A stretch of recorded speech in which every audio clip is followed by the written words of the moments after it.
Kasus tewasnya Anti Puspitasari alias AP, 22 di Hotel Lendosis yang terletak di Jalan Perintis Kemerdekaan Kelurahan Lawang Kidul Kecamatan IT 2 Palembang, Sabtu, 11 Oktober 2025, hingga kini masih terus menjadi perbincangan publik.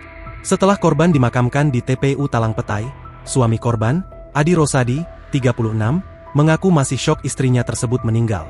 Adi mengaku, sehari sebelum istrinya ditemukan tewas, Anti sempat mengantarnya pergi bekerja sebagai office boy di Transmart Palembang. Setelah itu, Anti pamit untuk bekerja sebagai kurir makanan, Shopee Food dan meninggalkan suaminya. Sudah mengantar saya, istri saya ini bekerja Pak sebagai kurir makanan. Namun pekerja ini baru Pak ditekuni 2 bulan terakhir. Ungkapnya, Senin, 13 Oktober 2025. Adi menjelaskan, biasanya sang istri sering mengirim kabar saat bekerja, hanya saja saat itu, hingga malam hari, Anti tak kunjung memberi kabar bahkan nomornya pun sudah tidak aktif lagi.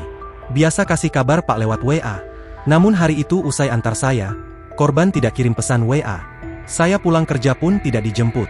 Hal ini membuat saya curiga dan langsung mencarinya ke rumah keluarga dan teman-teman korban. Namun mereka tidak mengetahui keberadaan istri saya, katanya. Betapa syoknya Adi, saat ia mendapatkan kabar istrinya justru ditemukan tewas di hotel. Adi pun mengaku tak mengenal dengan sosok pria yang ada di dalam rekaman CCTV yang beredar. Saya tidak tahu Pak dengan pria yang ada dalam video tersebut. Namun dulu korban ini pernah ketahuan selingkuh oleh saya. Ada chat WA dengan seorang laki-laki. Saat itu saya marahi, ungkapnya sambil mengatakan hanya sampai di situ. Adi pun mengaku, istrinya kini tengah hamil anak kedua buah perkawinan mereka.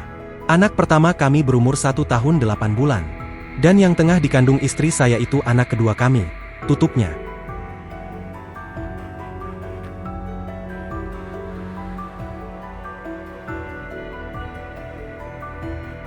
Download Tribun X sekarang, menghadirkan lokal menjadi Indonesia.